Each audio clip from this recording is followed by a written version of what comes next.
Social మీడియాలో పోస్టులకు సంబంధించి అంటే ప్రధానంగా రాజకీయంగా ప్రత్యర్థులను టార్గెట్ చేసుకొని గత ప్రభుత్వ హయాంలో అంటే వైఎస్ఆర్సీపీ సోషల్ మీడియా చేసిన పోస్టులకు సంబంధించి హైకోర్టులో కేసు నడుస్తున్న నేపథ్యంలో సజ్జల భార్గవరెడ్డి పెట్టిన పోస్టులకు సంబంధించి ఒక క్లారిటీ అయితే ఇచ్చింది హైకోర్టు. హద్దులైతే దాటారు అనేది. అయితే ఇక్కడ ఒక రకంగా సోషల్ మీడియాలో పోస్టులు పెట్టడం అంటే ఇక్కడ భావ వ్యక్తీకరణ స్వేచ్ఛ అంటే ఎదుటి వ్యక్తి ప్రతిష్టకు భంగం కలిగించడం కాదు అనేది, అలాగే అనుచిత పోస్టుల నియంత్రణ ఖచ్చితంగా చర్యలు తీసుకున్నారా లేదా అని కూడా అడిగిందంట. దానికి సంబంధించి ప్రస్తుతం అయితే వాయిదా పడింది కేసు. తర్వాత నెక్స్ట్ ఎలాంటి కౌంటర్ జారీ చేస్తారు అనేది. అయితే ఇక్కడ సోషల్ మీడియా పోస్టులను అరికట్టడం అంటే ఒక రకంగా హైకోర్టు ఆ తరహా తీర్పు ఏమన్నా ఇస్తే కంట్రోల్ చేయడం అని సాధ్యం అవుతుందా? ఇంకోటి రెండోది మెయిన్ పాయింట్, అప్పటికి ఇప్పటికీ సోషల్ మీడియా కంటే అప్గ్రేడ్ టెక్నాలజీ ప్రస్తుతం వచ్చేసింది.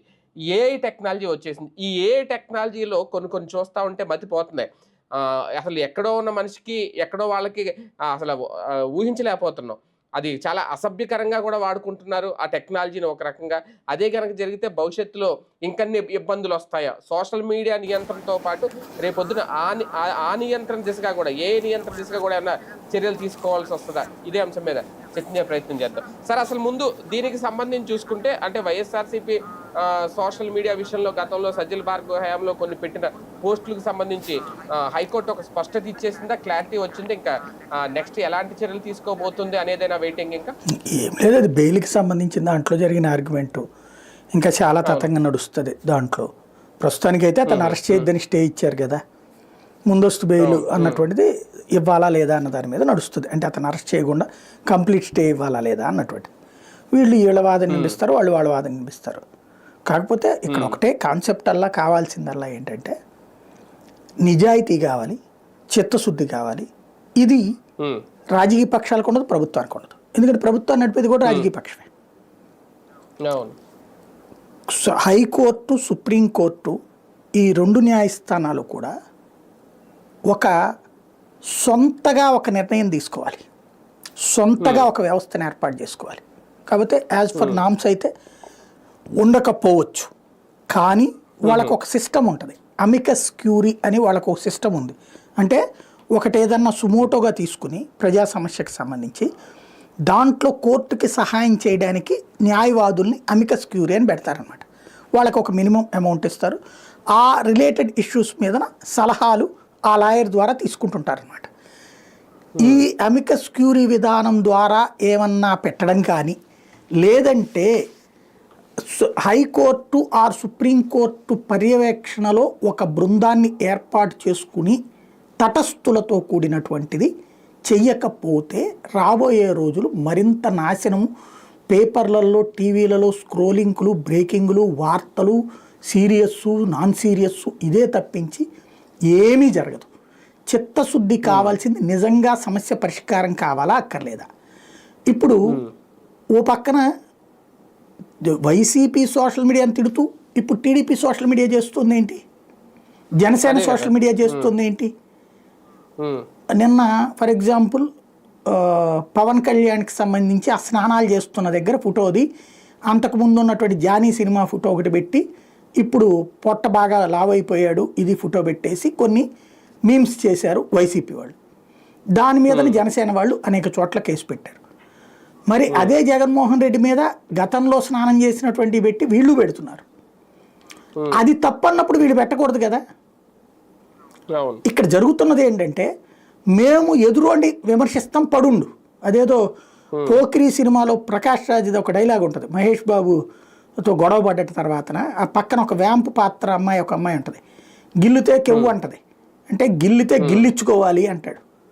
అట్లాగా సోషల్ మీడియా ట్రెండింగ్ ఎట్లుందంటే నేను తిడితే తిట్టించుకో, నేను మీమ్స్ చేస్తే పడు, నేను నీ గురించి క్రిటిసైజ్ చేస్తే విను, నువ్వు అంగీకరించు, నువ్వు నన్ను కానీ నా పార్టీని కానీ నా నాయకుడి కానీ ఏమనడానికి వీలేదు. నీ మీద నేను పోస్టులు పెడతా, నీ మీద గ్రాఫిక్లు పెడతా, నీ మీద మార్ఫింగ్లు చేస్తా, నీ మీద నోటికి వచ్చినట్టు మాట్లాడతా, నేనేం మాట్లాడా నువ్వు పడుండు, అది నీ కర్మ, మా హక్కు. ఎవరి కాలది అదే, అది వైసీపీది అదే ధోరణి, టీడీపీది అదే ధోరణి, జనసేనది అదే ధోరణి. వీటిలో కాస్త మినహాయింపు ఎవరంటే భారతీయ జనతా పార్టీ, కాంగ్రెస్. వాళ్ళు ఇంత దాష్టీకం లేదు, వాళ్ళవి ఉన్నాయి. ఏది వాళ్ళది సైద్ధాంతికంగా జరుగుతున్నాయి. కమ్యూనిస్టు, కాంగ్రెస్, బీజేపీలు అయ్యి సైద్ధాంతిక అంశాలు జరుగుతున్నాయి. శివాజీ గురించినో, సంభాజీ గురించినో ఇట్లాంటి ఇష్యూస్. అది ఓ రకంగా ఇంటలెక్చువల్ డిబేట్ కూడా. ఎందుకంటే చరిత్రలో మనం సంభాజీ పుట్టినప్పుడు లేము, లేకపోతే శివాజీ పుట్టినప్పుడు లేము. వీళ్ళు చెప్పేది వింటున్నాం, వాళ్ళు చెప్పేది వింటున్నాం, వీళ్ళ పోస్టు చదువుతున్నాం, వీళ్ళ పోస్టు చదువుతున్నాం. దాన్ని మనం ఈరోజు అన్వయించుకుని డెసిషన్ తీసుకునేది మనకు ఉంటుంది. అది సైద్ధాంతిక పోరాటం. దాంట్లో తప్పని నేను అన్ను. ఆటిట్లో వీళ్ళు ఇది చేయండి, వాళ్ళు అది చేయండి, రెండూ తెలుసుకోవడం వల్ల అప్పుడు ఏం జరుగుంటుందో మనం అన్వయించుకోవడానికి ఒక పాయింట్ ఉంటుంది. వాళ్ళు వాళ్ళ సాక్ష్యాలు పెడతారు, వాళ్ళు ఈ పుస్తకాల్లో రెఫరెన్స్ అని, వీళ్ళు ఈ పుస్తకాల్లో రెఫరెన్స్ అని వీళ్ళు పెడతారు.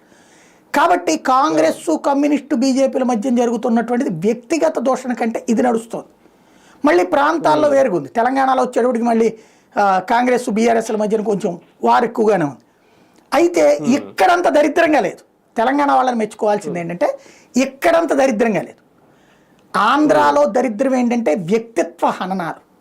ఇప్పుడు ఓ చంద్రబాబు నాయుడు 40 సంవత్సరాల పాటు ఆ పొజిషన్లో ఉన్నాడంటే ఎంత కష్టపడితే ఉంటాడు, ఎంత వ్యవహార శైలిలో ఉంటాడు. బాబుని నువ్వు విభేదించదలుచుకుంటే అతని పాలసీని విమర్శించు.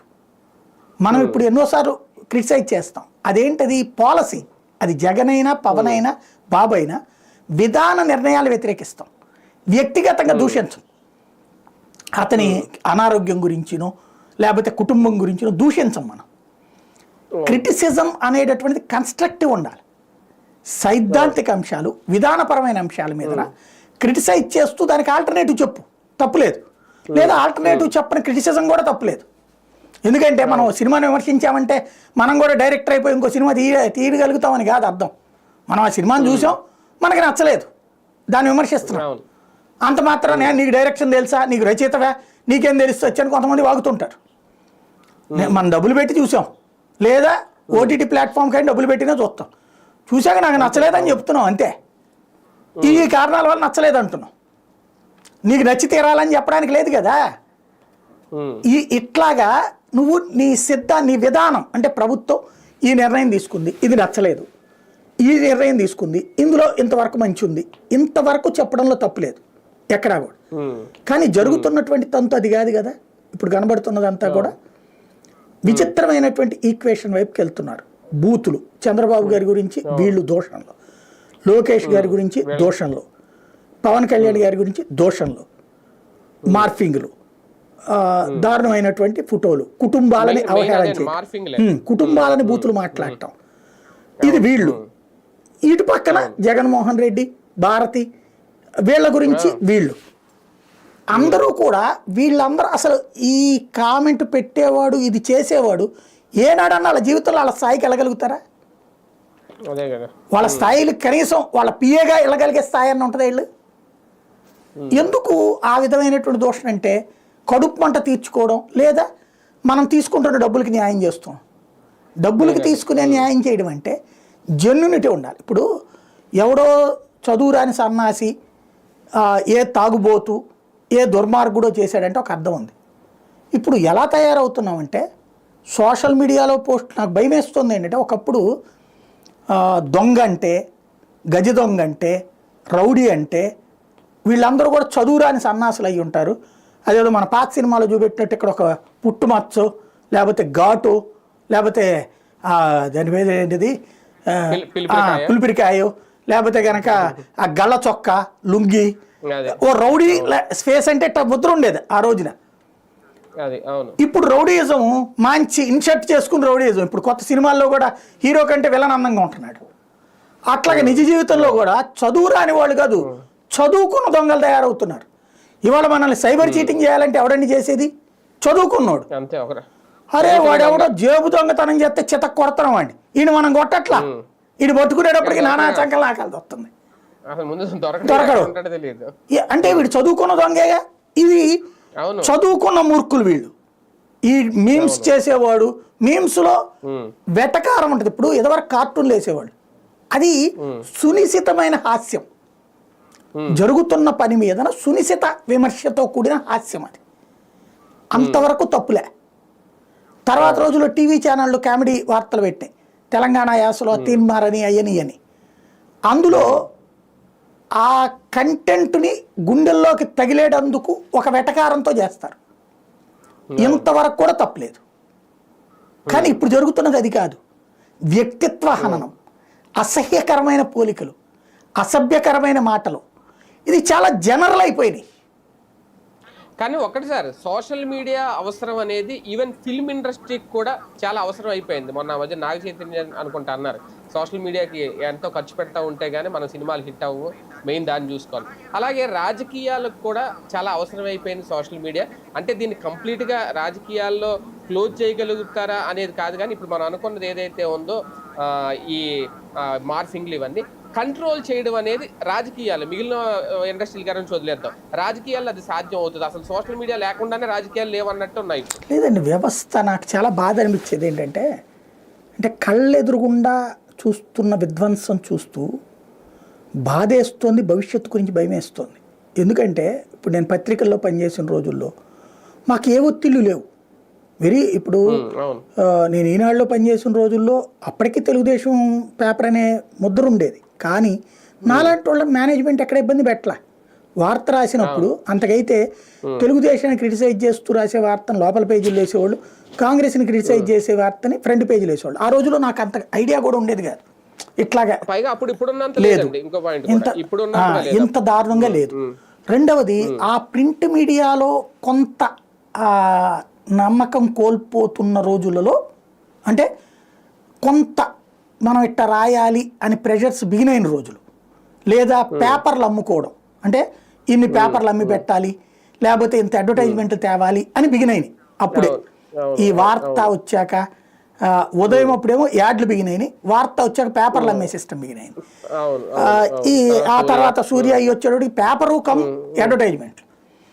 ఎప్పుడైతే ఇవి వచ్చినాయో జర్నలిజం పక్కకి పోయి వ్యాపారస్తులు ఇందులోకి రావాల్సిన పరిస్థితి వచ్చింది. అలాంటి టైంలో మాలాంటి వాళ్ళకి కేబుల్ నెట్వర్క్ కనిపించింది. డైరెక్ట్గా మైకు చూపెడుతున్నాం, రాస్తున్నాం వార్త, సంతోషం అనిపించింది. స్వేచ్ఛగా పనిచేసి, యాడ్ లేదు, మన జీతం మనకి నెలకు వస్తుంది అనేటట్టు, ఎలాంటి ఒత్తిడి లేదు. అక్కడ స్వేచ్ఛగా పనిచేసుకున్నాం, హ్యాపీ. అప్పుడు దాకా సంచారి అని ఉట్టి వీడియోలు తీసేసే స్టేజ్ నుంచి న్యూస్ బిగిన్ చేసుకున్నాం. ఒక న్యూస్ స్టేజ్లోకి వచ్చాం, చక్కగా నడిచింది. ఒక 4-5 ఏళ్ళు పోయేటప్పటికి న్యూస్ ఇంపాక్ట్, అంటే ఒక పేపర్లు మొత్తం కలిపితే ఎన్ని ఉంటాయి ఒక ఊరికి, విజయవాడ లాంటి చోట్ల 30-40 వేల పేపర్లు ఉంటాయి అమ్మకం, అన్ని పత్రికలు కలిపితే. అందులో ఈనాడు 25,000 ఉంటాయి, వార్త 10,000 ఉంటాయి, ఇట్లా లెక్క అనమాట. అదే సిటీ కేబుల్కి వచ్చాడు కనెక్షన్ 1,50,000. ఇంటికి ఒక్కళ్ళు వీడియో చూసినా, అదే న్యూస్ చూసినా 1,50,000 మంది చూసినట్టు. ఇది 40,000 మంది, ఇది 40,000 మంది కూడా చదవరు. కాబట్టి అదే మాకు ఒక అసెట్. ఇది మొదట అర్థం కాల పొలిటీషియన్లకి. నాలాంటి వాళ్ళం వెళ్ళి ఇంటర్వ్యూలు తీయడం, వార్తలు వేయటం, ఇదంతా చేశాక ఈ ఇంపాక్ట్ ఏంటో అర్థమైంది వాళ్ళకి, ఇన్ఫ్లుయెన్స్ ఏంటనేది.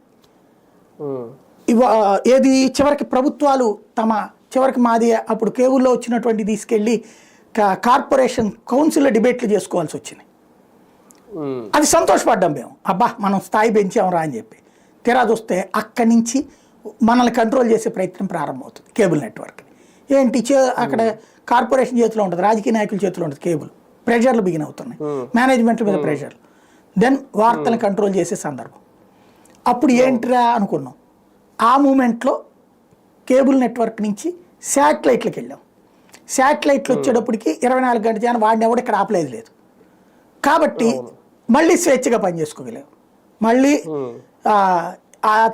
ఆ దశలోనే 24 గంటల ఛానల్కి వెళ్ళి అట్లాగో 10-15 ఏళ్ళు ప్రశాంతంగా బతికాం. అందులో ఆ వ్యవస్థలో ఎప్పుడైతే ఈ దగులుబాజీలు తయారయ్యారు, అక్కడ మళ్ళీ డబ్బులు కలెక్షన్స్ బిగిన్ చేశారు, అక్కడ మళ్ళీ గ్రౌండ్ లెవెల్లో యాడ్లు బిగిన్ చేశారు, మేనేజ్మెంట్లో లొంగిపోవడం బిగిన్ చేశారు. ఆ వ్యవస్థ నాశనం అయిపోయింది. ఆ టైంలో సోషల్ మీడియా బిగిన్ అయింది. నాలాంటి వాళ్ళకి అదొక హ్యాపీ.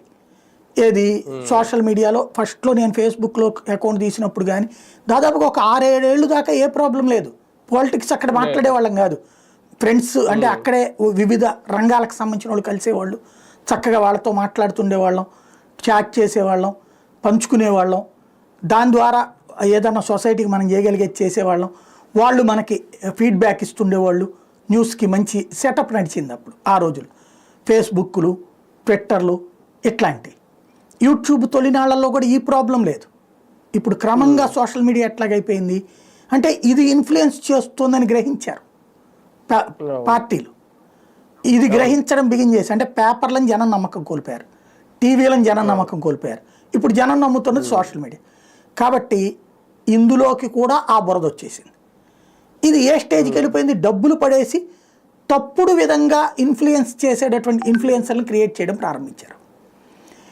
అంటే ఇక్కడ రెండు పద్ధతులు. ఒకటి నిన్ను నన్ను మార్చడం, సాధ్యం కానప్పుడు ఓ 10 మంది ఏది పడితే అది మాట్లాడే వాళ్ళని పెట్టారనుకోండి, సోషల్ మీడియా అంతా నాశనం రా, అందరూ అంతేరా అనుకోవాలి. ఇలాగా ఓవరాల్ వ్యవస్థ మీద ఒక అపనమ్మకం కల్పించాడు. అంటే ఫైనల్గా ఏ మీడియాలోనూ ఇంకా నో. ఇవాళ అంతే, print media no, electronic media no, social media no. కాకపోతే సోషల్ మీడియాలో ఇప్పటికి మిగిలింది ఏంటంటే కొంతమంది వ్యక్తుల యొక్క న్యూట్రాలిటీని జనం నమ్ముతున్నారు, వాళ్ళని ఫాలో అవుతున్నారు.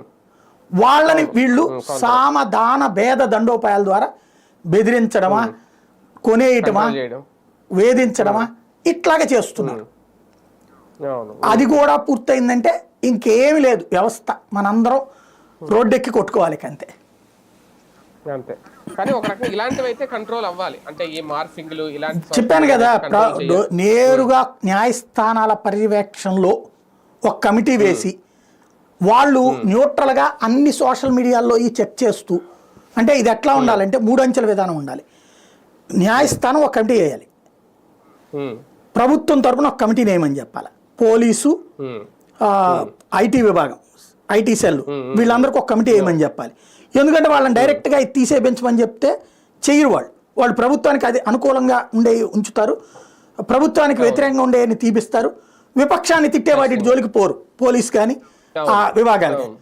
అందుకని నేనేమంటానంటే కోర్టు ఒక టీంని వేసి ఇందులో స్వచ్ఛంద సంస్థలు, న్యూట్రల్ మనలాంటి వాళ్ళని ఎవరైనా పెట్టుకుని ఒక టీంని ఒక 10 మందితో ఫామ్ చేసి మన పని ఏంటంటే ఇదిగో ఏ పార్టీ వాడిదైనా సరే మార్ఫింగ్ జరిగింది లేకపోతే కనుక ఏఐ ద్వారా చేస్తున్నారు, దీన్ని ఈ పోలీస్ కమిటీకి పంపిస్తాం మనం. ఇది అసభ్యంగా ఉంది, ఇది అసహజంగా ఉంది, తీసేయించండి అని పోలీస్ డిపార్ట్మెంటు నేరుగా ఆ సదరు అంటే ఇప్పుడు డీజీపీ స్థాయి వాళ్ళు పంపిస్తే ఓకే చేస్తున్నట్టున్నారు సోషల్ మీడియా ప్లాట్ఫామ్ అవి డిలీట్ చేయడం. ఆ విధంగా వీళ్ళు పంపించుకోవచ్చు అక్కడికి. లేదా ఈ కమిటీ సదరు వాటి మీద చర్య తీసుకునేటట్టు తప్పుడు పని చేసిన వాళ్ళు. అలా లేకపోతే కష్టం. తప్పుడు పనులు చేసే వాళ్ళ మీద క్రిమినల్ కేసులు ఈ వ్యవహారం అంటే ఈ కమిటీ చూపించిన వాళ్ళ మీద యాక్షన్ వీళ్ళు తీసుకుంటూ అట్ ద సేమ్ టైం కోర్టే ఆదేశించాలి అవి తీసేయమని ఆ సదరు సోషల్ మీడియా సంస్థల్ని. ఎందుకంటే కింద అధికారులు చెప్తే వాళ్ళు తీయరు, న్యాయస్థానం చెప్తే తీసేస్తారు. కాబట్టి కోర్టు ద్వారా అవన్నీ తొలగించమని ఆదేశాలు ఇవ్వాలి, అప్పుడు సెట్ రైట్ అవుతుంది. ఈ ఏఐ లాంటిది ఇంకా పూర్తిగా వచ్చేస్తే అందరికి అందుబాటులో ఇంకా ఇవి ఎక్కువైపోతాయేమో. ఒకటి కొన్నాళ్ళు పోతే చివరికి నేరుగా మర్డర్ చేసినా అది ఏఐ అంటాడండి, అంతే. ఒరిజినల్ ఎవరు నమ్మడిక. అవును, అంతే జరుగుతుంది భవిష్యత్తు. ఒరిజినల్ కి ఏఐకి తేడా తెలియట్లేదు. అంతేగా చాలా కాపురాలు కూడా కూలిపోతాయి ఒక చాలా వరకు అవి చూస్తా ఉంటే ఆ మీమ్స్ ఇవన్నీ. రైట్, చూద్దాం. మొత్తానికి నిజంగా సోషల్ మీడియాలో హద్దులు దాటుతున్నారా రాజకీయంగా గనక దాన్ని కంట్రోల్ చేయకపోతే భవిష్యత్తులో ప్రమాదమైన కోర్టు అయితే అదే చెప్తోంది. ఇక సజ్జల భార్గవరెడ్డి గారి బెయిల్ సంగతి ఇక నెక్స్ట్ ఏం జరుగుతుందో చూడాలి.